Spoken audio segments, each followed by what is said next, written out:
मैं अरुण कुमार, आप देख रहे हैं भारत समाचार टीवी। आओ हम आपको लेकर चलते हैं पंजाब यूनिवर्सिटी चंडीगढ़ में, जहां पर कॉन्ट्रैक्ट लेबर को 2 महीने से सैलरी नहीं मिल रही है। आओ हम आपको लेबर के लीडर के पास लेकर चलते हैं। तो ये किस चीज़ का प्रदर्शन कर रहे हैं, क्यों कर रहे हैं, क्या कर रहा है इसका? मेरा नाम संदीप है और ये पंजाब यूनिवर्सिटी के MTS वर्कर हैं, मल्टीटास्किंग स्टाफ। तो ये लगातार पिछले 2 महीने से इनकी सैलरी नहीं आई है। तो यूनिवर्सिटी प्रशासन और ठेकेदार लगातार इनका शोषण कर रहे हैं, इनकी सैलरी ना डाल के उस पर ब्याज खा रहे हैं बेसिकली। तो ये लगातार पंजाब यूनिवर्सिटी में जो एक पब्लिक यूनिवर्सिटी है, सरकारी यूनिवर्सिटी है, तो इस सरकारी यूनिवर्सिटी का निजीकरण लगातार किया जा रहा है। तो यहाँ के जो वर्कर हैं उनकी अलग अलग कैटेगरी बना दी, कोई डेली बेस पे है, कोई MTS पे है। तो पंजाब यूनिवर्सिटी में लागू किया जा रहा है। तो ठेकेदारी व्यवस्था है, उसको लगातार तरीके से शोषण किया जा रहा है वर्करों का।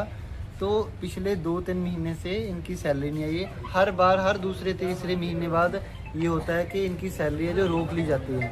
वो रोक ली इसलिए जाती है कि जो ठेकेदार है, ठेकेदार 2 महीने की सैलरी नहीं डालता, तो उससे क्या है कि उस पर जो ब्याज बनता है इतने लाखों का, तो लाखों का ब्याज अपनी जेब में डालते हैं। और ये जो ठेकेदार कर रहा है, ठेकेदार यहाँ के रजिस्ट्रार, पंजाब यूनिवर्सिटी की वाइस चांसलर, इन सब से मिलके पंजाब यूनिवर्सिटी में लगातार ठेकेदारी व्यवस्था, जो कि एक शोषणकारी व्यवस्था है, उसको लगातार लागू कर रहे हैं। मतलब ये वो लोग हैं जो मतलब जिनको रोज़मर्रा की ज़िंदगी में दिक्कतों का सामना करना पड़ता है। इनको चीनी, चाय पत्ती, रोजी रोटी, रोज़ के मसले हैं, किसी न किसी तरह। तो हर वर्कर जो यूनिवर्सिटी में अभी भर्ती किया जा रहा है वो ठेकेदारी व्यवस्था पे है।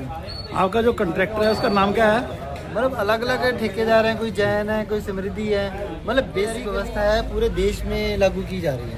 तो ये ठेकेदारी व्यवस्था का पुरजोर हम विरोध कर रहे हैं कि ठेकेदारी व्यवस्था खत्म की जाए। ताकि सरकारी यूनिवर्सिटी में प्राइवेट कर्मचारियों का क्या काम? तो जॉब तो पक्की होनी चाहिए, उसमें सिक्योरिटी होनी चाहिए, सैलरी टाइम पे आनी चाहिए, तो उसको ग्रेजुटी बेनिफिट मिलना चाहिए, उसको हेल्थ इंश्योरेंस सारा कुछ मिलना चाहिए। लेकिन इनको कुछ नहीं मिल रहा। लगातार गालियाँ, इनको धमकियाँ दी जा रही हैं कि आपको निकाल देंगे। तो लगातार पंजाब यूनिवर्सिटी का प्रशासन अपने जो वर्कर हैं उनका शोषण दिन से प्रदर्शन चल रहा है ये वाला? मतलब ये लगातार पिछले 4-5 दिन से चल रहा है।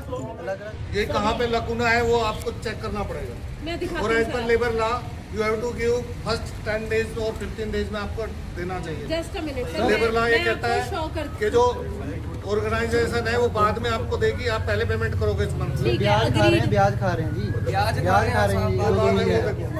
2-2 महीने का ब्याज खाते हैं। लेबर लॉ क्या ब्याज खा रहे हैं, ब्याज खो रहे हैं। कोई मतलब नहीं, बंदा मर रहा, कुछ भी हो रहा हो, वो सूदखोर बंदा मरे, कुछ भी हो रहा है, इनको कोई फर्क नहीं है। ब्याज को सूदखोर है। बता दो, वैसे ही बता दो। मेरे पास 16 तारीख को डिपार्टमेंट से अटेंडेंस निकल के एस्टेब्लिशमेंट आई और फिर हमारे पास आई है। तारीख को आई तारीख पास 20 तारीख तक पूरी अटेंडेंस फाइनलाइज हुई है। इनिशियल 16 तारीख को आ गई थी। लास्ट 16 तारीख को वहाँ से डिपार्टमेंट से निकली है, यहाँ आई है, उसके बाद 2 दिन बाद हमारे पास आई है।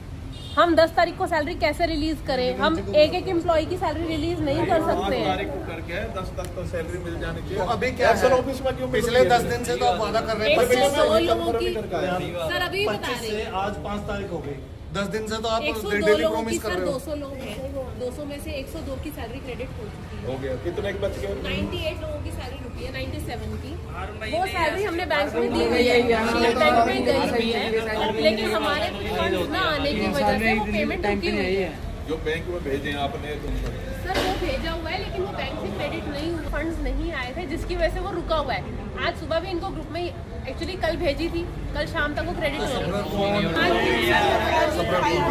मैडम फोन नहीं उठाते, बदतमीजी से बोलते हैं। एक चीज बता रहे, आप नौकरी कर रहे हो, मैडम का हाथ टूट गया, काम कर दी हुई, कुछ नहीं दे रहे। 5 तारीख को अभी अगले 100 लोगों की अटेंडेंस नहीं है। हम कैसे एक्सपेक्ट कर सकते हैं कि हम 10 तारीख को झाड़ू भी हम ला रहे हैं, अटेंडेंस भी हम ला रहे हैं। नहीं, काम भी हम करें, अटेंडेंस भी हम दें, हद हो गई है। आपको नहीं झाड़ू भी पता है? हमारे बंदा रखा हुआ है ना, आपका डिपार्टमेंट देगा ना मेरा कमीशन ठेकेदार से। सर, आप मेरे से कैलकुलेशन ना पूछे तो ज्यादा तो एक बंदा रख दो उसमें अटेंडेंस लेने वाला, क्यों नहीं रख रहे? 200 बंदों की अटेंडेंस वो खुद इकट्ठी करेगा, क्यों नहीं रख रहे? और क्योंकि पैसा आपको ज़्यादा खाना है। प्लंटिया में भरने पड़ रही बैंक को क्या कमा रहे आप कौन है ये मतलब नहीं है। कौन सर? आप मुझे बताओगे तभी मैं आपसे बात करूँगी ना। आप नहीं, बताओ। मत करो बात, हमको तो बोल ही नहीं रहे आपको। मैं तो एम्प्लॉइज से बात कर एम्प्लॉइज भी हमारे ही हैं ये। एम्प्लॉइज आपके हैं? हाँ, हमारे यूनियन के मेंबर हैं ये सारे। यूनियन तो कोई है ही नहीं पंजाब यूनिवर्सिटी में। क्यों नहीं है? पंजाब कौन सी यूनिवर्सिटी यूनिवर्सिटी? मुझे मिलवा दो। अच्छा, शोषण नहीं हो रहा? 2 महीने की सैलरी नहीं आई है, तो नहीं हो रहा। मैं घर किया, आप